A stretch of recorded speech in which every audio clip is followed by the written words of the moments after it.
미디어가 전하는 이슈에 대한 다양한 분석과 팩트체크까지 바로 보고 뒤집어 보고 꼭꼭 씹어보기 위한 미디어 비평 프로그램 열린 라디오 YTN.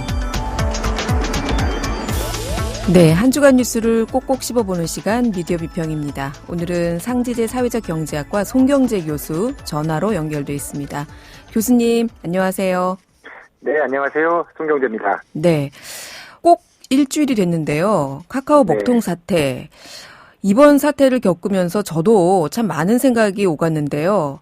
단순히 미디어 이슈를 떠나서 초연결 시대에 살고 있구나 우리가. 이런 생각이 좀 들었던 것 같아요.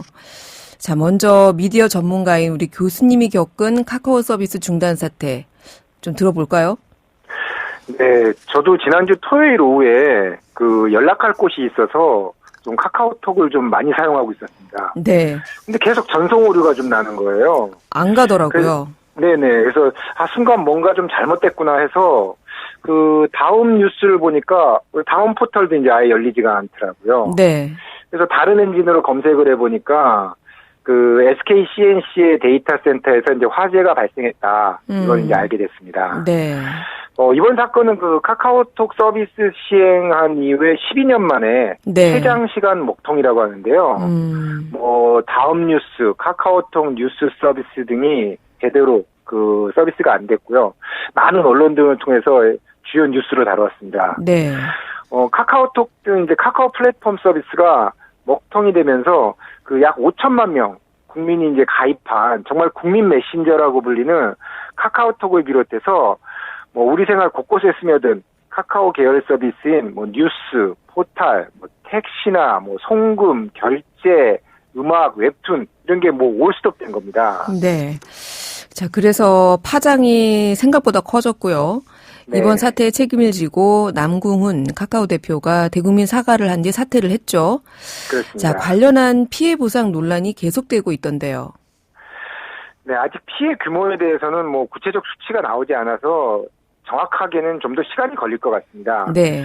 그런데 중요한 것은 카카오 계열 플랫폼이 주로 기업보다는 미디어와 정보 교환, 메일, 커뮤니티 이런 일상생활에서 사용하는 서비스가 많다 보니까 네. 국민들의 이제 피해가 더 많았던 것 같습니다. 네. 카카오 기업 차원의 피해에 대해서는요. 이데일리가 10월 18일자 증권가 카카오 피해 최대 220억 추산, 주가 단기 하락 불가피 제목의 기사에서 화재가 난 당일 15일 오후 11시 46분에 진화가 됐고 서버도 이제 전력을 공급하고 있지만은 아직 장애가 완전히 개선됐다고 볼 수는 없다. 그리고 이제 주가도 이제 영향을 받아서 하루 만에 카카오 그룹의 주가의 시총이 2조 원이 증발되었다고 합니다. 네. 근데 이건 아마 이제 기업의 순수한 손해액이고요. 그렇죠. 사실 이용자 피해는 더 크다고 할 수 있습니다. 우선 이제 소상공인들의 입장이 상당히 이제 참 안타깝게 들리는데요. 네. 이에 대해서 10월 17일자 머니에스가 소상공인 연합회가 카카오 마비의 소상공인 피해 눈덩이 접수센터를 운영한다. 이런 기사에서 네. 소상공인 매장이 갑작스러운 카카오 먹통 사태에 대해 대비책이 없어가지고 피해가 컸다고 이제 밝히고 있습니다. 네. 주로 이제 주말 매출 상승 시간대에 매장을 찾아가지고 기프트콘으로 결제하려던 손님이 결제 불능으로 그냥 되돌아가거나 카카오 맵을 연동해서 배달을 하는 대행사가 네. 먹통이 돼가지고 배달 불가로 주문 취소가 온다거나 그랬겠네요. 이런 직간접적인 피해가 많았다고 해요. 네. 또 법인 택시 노동자들도 이제 카카오티가 이제 불통이 되면서 네. 당일 산학금도 못 채우는 일이 생겼다 이렇게 피해를 호소했습니다. 네. 여기에 이제 인터넷 커뮤니티에 올라온 피해를 보니까요. 일반 시민들도 많은 피해를 본 것 같아요. 대표적으로 익명 기반 온라인 커뮤니티인 에브리타임에서는요, 카카오 킥보드 반납을 못해서 몇십만 원의 요금을 냈다. 이런 울분을 토하기도 했어요. 카카오가 킥보드 사업도 하는군요. 네, 그렇습니다. 특히 이제 이런 킥보드와 함께 또 메일 서비스도 상당히 많이 사용하잖아요. 그렇죠. 메일이 지난 수요일까지 이제 열람이 안 돼가지고, 네. 학생들, 취업 준비생, 심지어 이제 직장인들 업무용까지 이제 피해를 입었다는 겁니다. 네. 사실 이런 그 무용의 피해가 이제 상당히 크다는 거죠. 네. 그래서 이제 정부 차원에서도 이제 대응책을 내놓고 있는데, 방통위 차원에서 이제 그 피해 접수를 위해서 카카오 신고 채널 개설을 하고 있고요. 온라인 피해 365 센터라는 것이 기존에 있었는데, 네. 이걸 이제 피해 접수에 좀 활용하기로 했다라고 이제 밝히고 있습니다. 그래서 이제 방통위는 이제 카카오에 좀 이용자 피해 접수 상담을 위해서 전담 지원 창구 개설을 요구했고요. 네. 카카오가 이제 비상대책위가 출범하면서 아마 별도의 신고 채널을 마련해서 본격적인 접수에 나설 예정입니다. 네. 자, 이번 화재와 또 카카오 플랫폼 먹통 사건의 이면에 그동안 카카오가 네트워크나 아니면 데이터 센터 같은 곳에는 투자를 소홀히 한 것이 아니냐. 이런 비판도 지금 쏟아지고 있잖아요. 사실 그 인터넷이 개발된 건요. 그 미국과 구소련이 그 핵무기로 경쟁하던 시절에 미국 국방성에 의해 개발됐습니다. 네.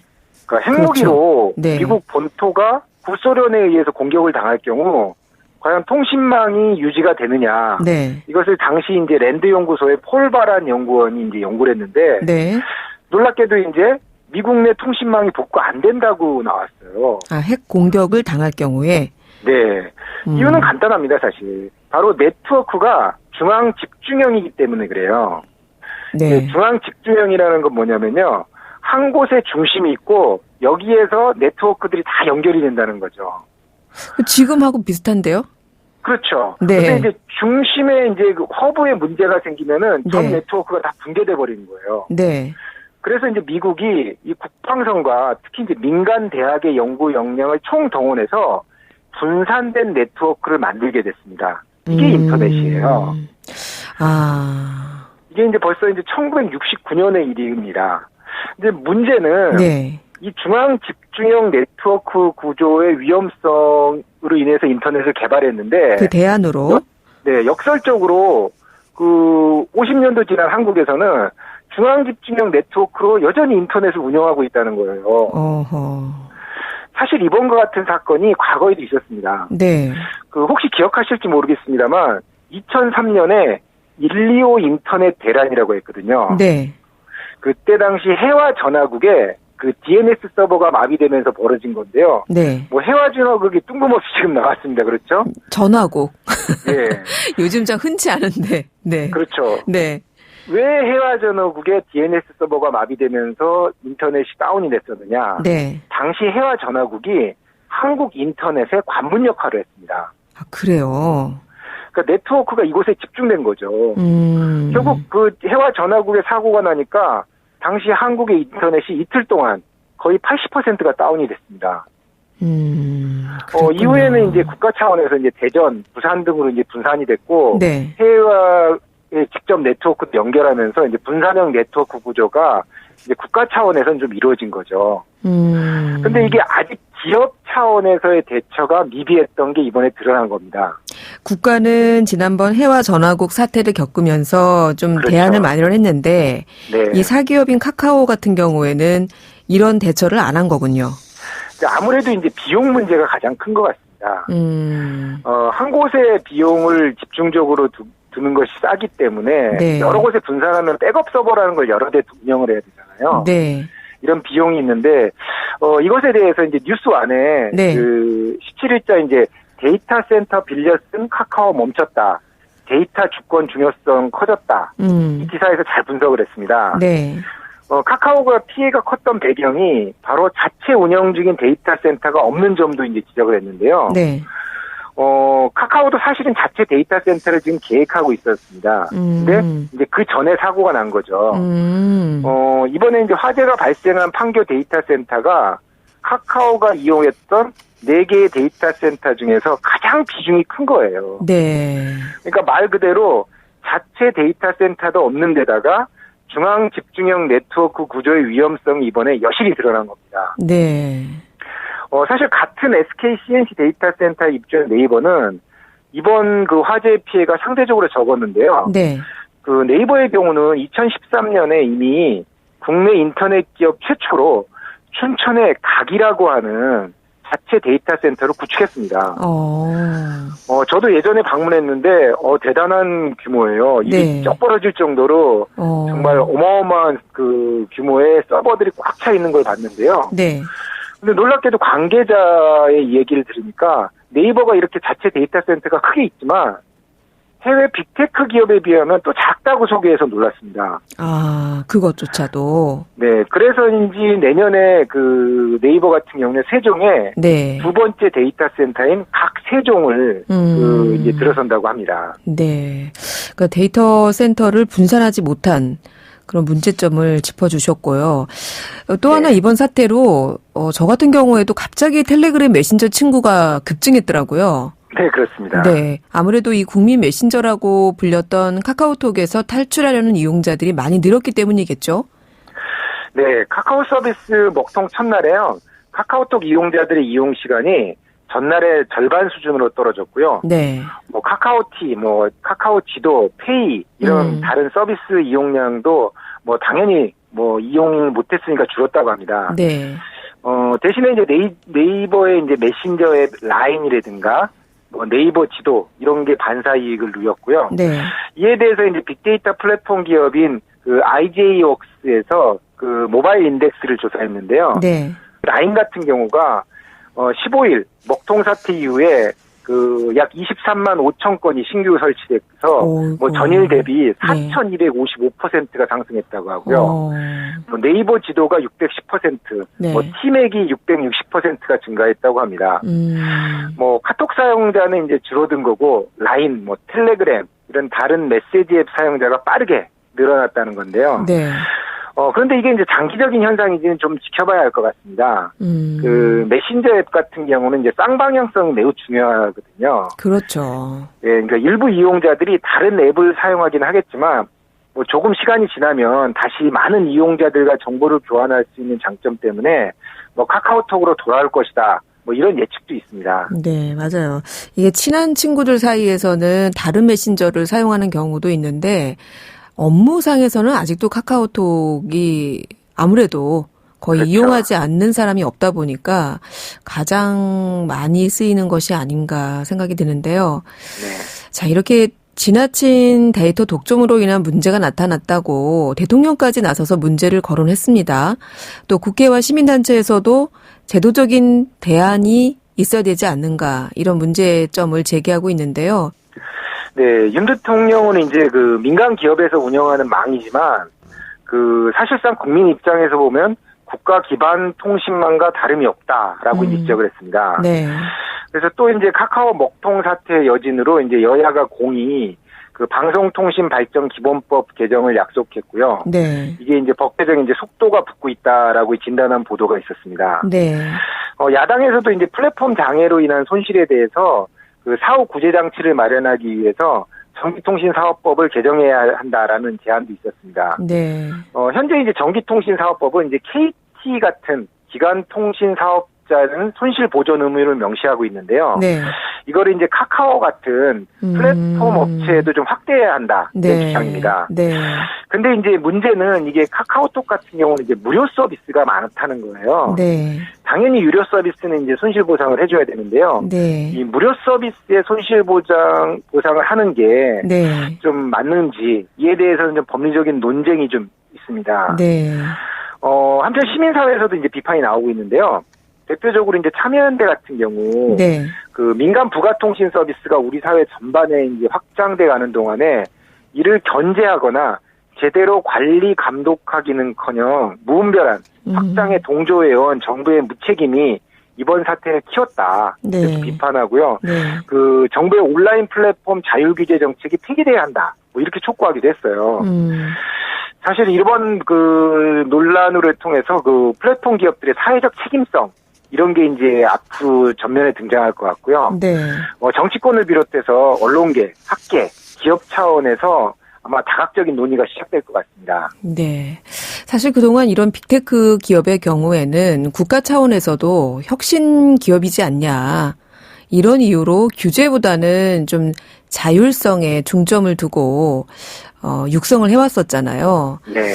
네. 그러니까 그동안 많은 사람들도 남들이 이용하니까 별 생각 없이 자연스럽게 앱을 다운받고 서비스에 가입해서 이용을 해왔는데 또 서비스가 대부분 무료이지 않습니까? 그러다 그렇죠. 보니까 저희도 이게 정보 주권이라고 해야 될까요? 이런 거에 대해서는 고민해 볼 계기가 없었던 것 같아요. 네, 맞습니다. 지금까지는 이 플랫폼 기업이 혁신을 주도했지만 앞으로는 이용자들의 인식도 좀 변화되어야 하지 않을까 싶습니다. 이런 말씀이신 것 같습니다. 네, 그렇습니다. 네. 교수님 오늘 말씀 여기까지 듣겠습니다. 감사합니다. 네, 감사합니다. 네. 지금까지 상지대 사회적경제학과 송경재 교수였습니다.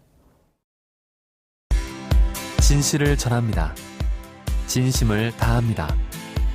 시청자 여러분의 목소리에 귀 기울이는 YTN 뉴스 FM 열린 라디오 YTN 토요일 저녁 8시 20분과 일요일 밤 11시 20분에 방송됩니다. 네, 이번에는 YTN 라디오에서 방송된 프로그램들을 모니터링하고 평가해 보겠습니다. 오늘은 박채린 시청자 평가원 전화 연결돼 있습니다. 평가원님 안녕하세요.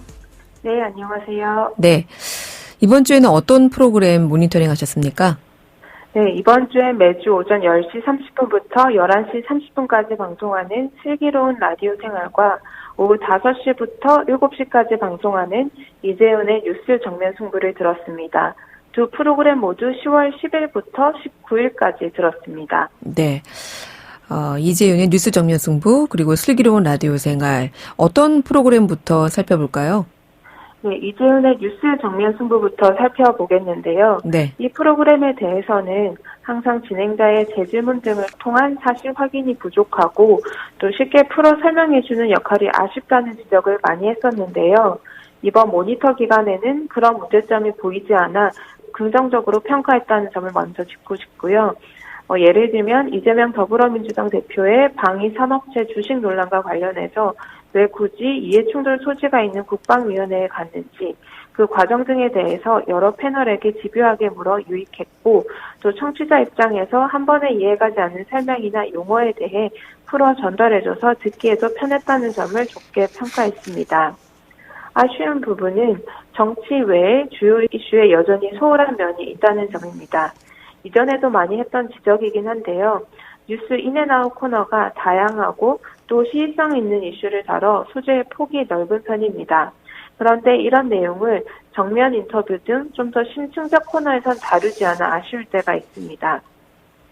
예를 들어 윤석열 대통령이 내놓은 학업 성취도 전수평가를 두고 일제고사냐 아니냐, 기초학력 미달을 가려내는데 적절한 방법이냐 아니냐 등 논란이 일면서 사회적 관심이 높았는데 정면 인터뷰 등에서는 다루지 않았습니다. 뉴스 인앤아웃에서 짧게 짚고 넘어간 양곡관리법도 여야 모두에게 첨예한 법안일 뿐 아니라 식량 주권 측면에서 모두에게 중요한 이슈인데 국정감사 막말 논란, 일부 정치인들의 친일 공방 등 정치권 뉴스에 밀린 건 아닌지 하는 아쉬움이 남았습니다. 네. 뉴스 정면 승부, 진행자의 적극적인 질문 자세가 돋보였다. 이런 평가셨고요. 이번에는 슬기로운 라디오 생활에 대한 평가 들어볼까요? 네, 슬기로운 라디오 생활 매주 수요일에는 슬기로운 자치생활이라는 코너가 방송되고 있는데요. 이 코너에서는 지방자치단체의 시도의원들이 출연해 지역의회 현안 등에 대해 알리고 정책에 대해 질문도 직접 답변합니다. 9월에서 10월 출연한 의원들 소속을 살펴봤을 때 10월 5일 출연한 경기도의회 최종현 의원을 제외하고 모두 국민의힘 소속이었습니다. 경기도의회는 눈에 띄게도 국민의힘과 더불어민주당 의원이 각 78명으로 동수입니다. 이런 상황에서 특히 국민의힘 소속 의원의 출연 빈도가 높은 것은 현재 경기도의회 구성을 봤을 때 한쪽으로 쏠려 있다고 여겨질 수 있었습니다. 또 2주 동안 출연한 국민의힘 소속 두 의원은 대중교통 정책을 다뤘는데요. 한 명은 버스 준공영제, 또 다른 한 명은 경기도 통학버스 지원 등에 대해 언급을 했습니다. 버스 준공영제의 경우 10일 출연한 고준호 경기도의회 의원이 언급한 정책인데요. 버스 준공영제를 시행해야 한다면서도 현재 김동연 경기도지사의 방식은 예산이 부족하다고 지적을 했습니다. 진행자가 준공영제가 어떻게 운영돼야 한다고 생각하시나요? 추가 질문했지만 마땅한 대안 없이 준비가 부족하다는 점만 지적했습니다. 즉 지역이나 정당에 있어서 한쪽으로 쏠려 있고 정책 관련 질의도 대안에 대해 새롭거나 깊이 있는 어떤 이야기도 좀 부족했다고 지적할 수 있습니다. 네.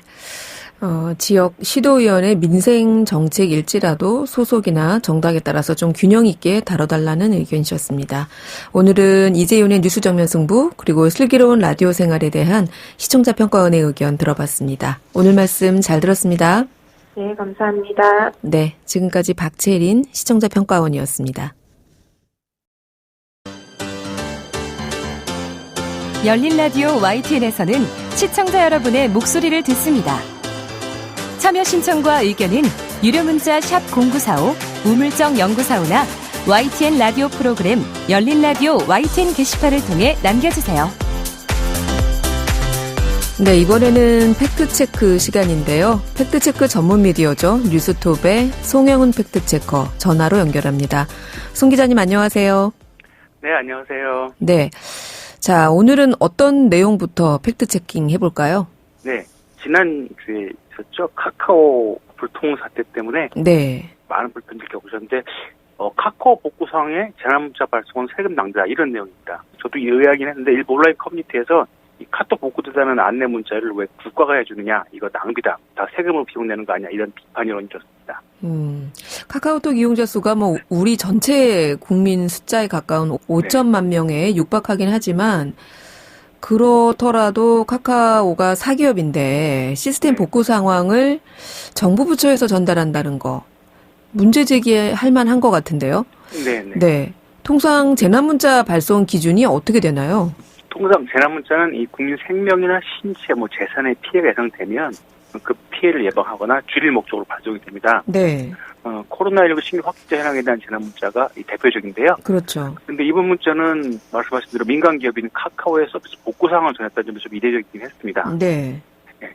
연합뉴스에서 확인을 해봤는데요. 이 카카오 먹통 사태가 불거진 15일 오후 이후에 과계정통부는 17일 오전 9시 2분, 오후 2시 31분, 그리고 18일 오전 9시 31분 등 총 3차례 재난문자를 발송했고요. 네. 이 내용은 카카오 서비스 전반에 대한 복구 상황과 보안상 유의 사항 이런 내용이 담겼습니다. 네. 근데 결정적으로 이 문자 전송에 세금이 들어가지는 않습니다. 아, 그래요? 재난문자에 대해서 통신사가 과금을 하지 않고 있습니다. 아, 통신사가 문자 비용을 지불하기 때문에 국민 세금이 쓰이는 것은 아니다. 네. 그렇군요. 재난문자 발송에 대해서도 관련 법이 있을 것 같은데 혹시 살펴보셨나요? 네, 있습니다. 이 법적 근거는 재난 및 안전관리기본법인데요. 이 법에 따르면 재난에 관한 예보, 경보, 통지나 응급 조치를 실시하기 위해 필요할 경우 행안부 장관이나 시도지사, 시장 등 총장은 전기통신사업자에게 문자통신 조치를 요청할 수 있습니다. 네. 네, 또 재난문자는 국내이동통신 3사의 LT 기지국을 통해 전송이 되는데요. 이 법령과 방송통신발전기본법, 재난안전통신망법에 따라서 이 통신사의 협조 조치입니다. 네, 정부의 협의에 따라서 통신사가 비용을 부담하고 있는 거죠. 네. 네, 근데 마침 또 윤석열 대통령이 지난 17일 민간기업에서 운영하는 망이지만 사실 국민 입장에서 보면 국가 기반 통신망과 다름없다 이렇게 말했습니다. 그랬어요. 네, 또 같은 날 국회 과학기술정보방송통신위원회 위원장인 정청래 더불어민주당 최고위원도 카카오 먹통 사태 관련해서 정부의 대처도 상당히 미흡했다며 코로나 상황이 발생하면 행정안전부 협조를 받아 문자 메시지를 보내는데 그 생각을 과학기술 정보통신부에서 못했다 이렇게 지적하기도 했습니다. 결국 정부 이번 재난문제 발송은 이 사안의 중대성과 이 파급력을 고려한 조치로 포기됩니다. 이 재난안전법도 재난은 국민의 생명, 신체 재산과 국가에 피해를 주거나 줄 수 있는 것 이렇게 폭넓게 좀 있기도 합니다. 네. 정리하자면 정부의 이번 카카오 복구 상황 안내 재난문자는 국회에서도 지적이 되고 대통령도 또 언급을 하시고 하니까 네. 사안의 중대성, 파급력을 고려해서 이루어졌고요. 통신사에서 비용을 부담하기 때문에 세금이 쓰이는 것은 아닙니다. 네. 너무 무겁게 생각 안 하셔도 될 것 같습니다. 네, 너무 걱정하지 않으셔도 될 것 같습니다. 네. 자, 다음은 어떤 내용 팩트체크 해볼까요? 예, 이게 한참 지금 이번 주에 논란인데요. 이 망 이용료 혹은 망 사용료라고도 하는데, 네. 이걸 좀 따져봤습니다. 인터넷 통신망 이용이죠. 네. 인터넷망을 이용하는 대가로 내는 요금인 이 망 이용료는 현재 이제 유튜브와 넷플릭스 같은 콘텐츠 제공 사업자가 SK텔레콤 등 이 통신 사업자가 만든 인터넷망을 이용한 대가로 내는 요금인데 그동안 종종 이슈가 됐다가 가라앉곤 했습니다. 네. 이번엔 좀 여론전으로 번지는 모양이었는데요. 이 대표적인 콘텐츠 사업자인 구글이 망 중립성을 배경으로 유튜버들이 나서라 이렇게 호소를 하면서 여론이 좀 일었고요. 네. 그러자 이번에는 통신사업자 3사가 반기가 나왔습니다. 이거 역차별, 무임승차 이런 논리인데요. 이에 대해서 좀 따져봤습니다. 네. 일단 배경에 국회가 있는데요. 현재 국회 이 해외 콘텐츠 사업자의 망 무임승차 방지와 관련한 법안이 7개나 계류 중입니다. 네. 내용은 일정 규모 이상 사업자가 망 이용 대가를 부당하게 거부하는 행위를 금지하는 게 주요 내용인데 사실 딱 두 곳이 해당됩니다. 구글과 넷플릭스요. 네. 예. 근데 이게 보면 국내 기업들인데 유리한 법안이겠죠. 이 구글과 넷플릭스는 국내 기업이 아니니까. 네. 그래서 그 전까지는 여야 모두 큰 반대가 없는 상황이었는데, 근데 최근에 이제 게이머들과 유튜버들을 중심으로 이 법안에 대한 반대, 입법에 대한 반대 목소리가 커지자 이 국회도 좀 신경을 쓰게 된 거죠. 네. 그러니까 국내 콘텐츠 사업자를 역차별하는 거다. 그동안은 이런 내용들이 주가 됐었는데, 네. 자, 우선 이 부분부터 좀 따져볼까요? 네. 역차별 주장 일리가 있습니다. 이 과학기술정보통신부에 따르면 지난해 4분기 기준으로 이 구글은 국내 인터넷 전송량의 전체 27.1%를 차지하는 압도적인 1위 사업자고요. 네. 또 넷플릭스는 점유율 7.2%로 구글에 이은 2위입니다. 이거는 전송량 기준이에요. 네. 네, 그래서 이 두 업체가 차지하는 비중이 국내 인터넷 트래픽의 30%를 훌쩍 넘습니다. 근데 이에 비해서 국내 대형 콘텐츠 사업자인 네이버와 카카오의 트래픽 점유율은 각각 2.1%, 1.2%로 합해도 3.3% 수준에 그치고 있습니다. 차이가 많이 나네요. 네. 그런데 네. 네이버와 카카오 등 국내 업체들이 망 사용료를 내고 있어요. 수입자보다 문제에 따라서 매년 통신사에 약 700억에서 1,000억 정도의 망 사용료를 지불하고 있는 것으로 알려지고 있습니다. 네. 근데 유튜브와 넷플릭스 등 이 글로벌 기업들은 국내 인터넷 서비스 제공 사업자들과 소송까지 벌이면서 지금까지는 망 사용료를 내지 않고 있습니다. 그러니까 역차별 무임승차의 말이 좀 일리가 있는 거죠. 그러게요. 이 구글은 유튜브라는 또 동영상 어떤 플랫폼, 넷플릭스도 그 동영상을 제공하기 때문에 그렇죠. 훨씬 더 사용하는 트래픽량이 클 것은 자명한데 네. 역차별이다 이런 주장이 좀 일리가 있네요. 네. 자, 그런데 반대하는 쪽에서는 망 이용료가 아니라 접속료로 따지자 이런 주장이 네. 나오던데 이게 무슨 얘기인가요? 예. 구글과 넷플릭스 등 콘텐츠 사업자들이 얘기하는 게 첫 번째 망 중립성 원칙이 유지된다 이런 얘기를 하고 있고요. 네. 또 다로 같이 나오는 게 접속료라는 건데 이 통신사는 콘텐츠 사업자 덕분에 이용자들에게 요금을 받아 사업을 하고 있다는 게 이제 망 중립성 원칙에 연결돼 있다면 네. 접속료 부분은 이 기술적인 부분에 해당하는 건데요. 간단히 설명드리면 원래 본 서버는 이제 해외에 있는데 이 국내나 혹은 이 한과 우리나라와 가까운 곳에 구글이나 넷플릭스 본사 서버의 복사본이 캐시 서버라고 하는데 이거를 두고요. 여기에 이 국내 사용자들이 자주 요청한 콘텐츠를 저장해두는 방식이 나옵니다. 일단 통신 사업자들은 사용자에게 전 세계 연결성을 제공하기 위해서 서로의 망을 연결해야 되는데요. 고객 사업자들이랑. 근데 국내 통신 사업자가 미국 통신 사업자 망을 통해서 트래픽을 주고받으려면 또 비용을 내야 됩니다. 네. 근데 이제 뭐 구글 입장에서는 이 캐시 서버를 쓰면은 미국 통신 사업자와 직접 접촉을 하지 않아도 되니까 그 비용을 오히려 줄여준 거다. 이렇게 얘기합니다. 근데 이 부분도 또 일리가 있거든요. 그래서 쉽게 무시할 수 없는 상황입니다. 아, 본인들 때문에 국내 기업에서 발생하는 비용을 줄여주는 것도 있지 않냐? 네네. 그러니까 다들 양쪽 모두 본인들이 유리한 부분만 좀 강조하는 모양새인데요? 네, 맞습니다. 서로 여론전을 펼치는 것 같습니다. 그래서 이게 명쾌하게 뭘 또 사실이다, 거짓이다 판단이 좀 어려운 상황이고요. 네. 근데 이제 이 망이용료 사용과 관련해서는 일단 법원에 이렇게 판단이 나와 있습니다. 지난 2019년 SK 브로드밴드와 넷플릭스 사이에 이용료 부과 갈등이 먼저 발생을 했고요. 네.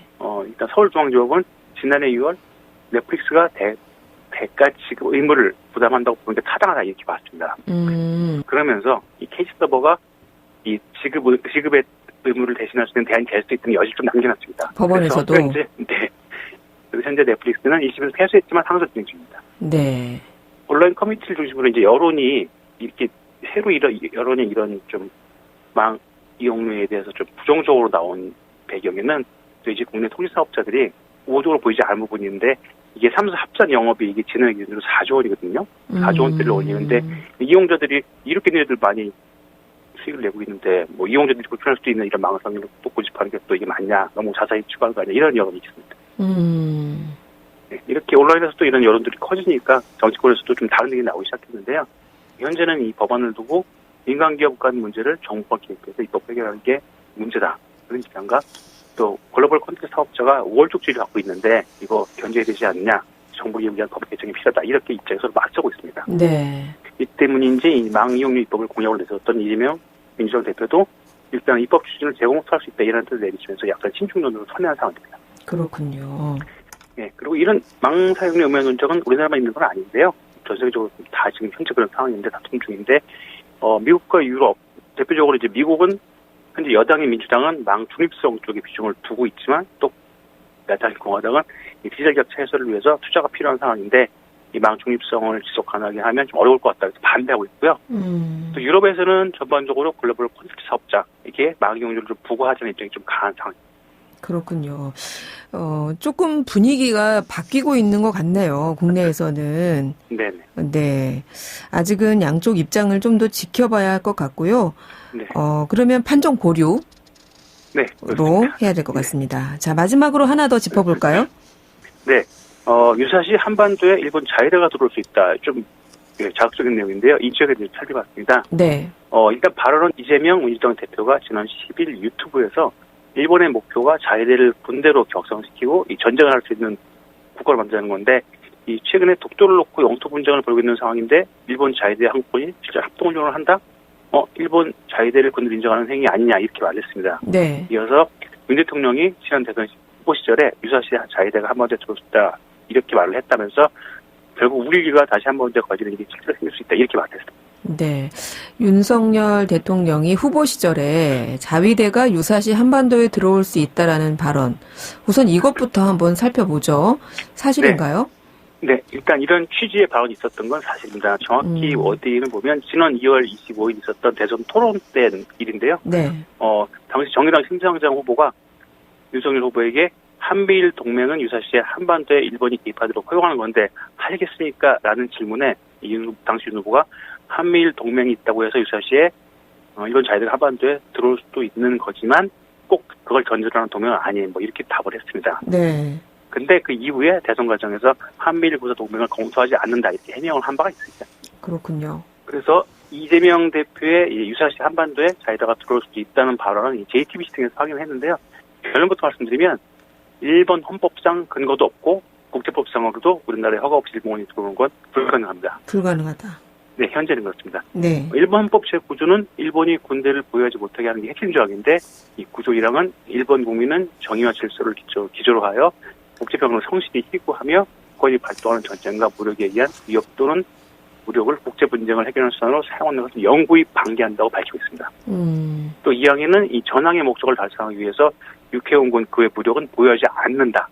또 국가의 교정권을 인정하지 않는다. 이렇게 주장하고 있습니다. 그리고 이 헌법이 바뀌는 개헌하기 전까지는 불가능한 상황인 거죠. 네, 개헌을 하기 전까지는 일본 헌법상 군대를 보유하는 것은 불가능하고 그래서 사실은 이제 개헌을 계속 일본 그 우파에서는 추진하고 있는 상황 아닙니까? 네.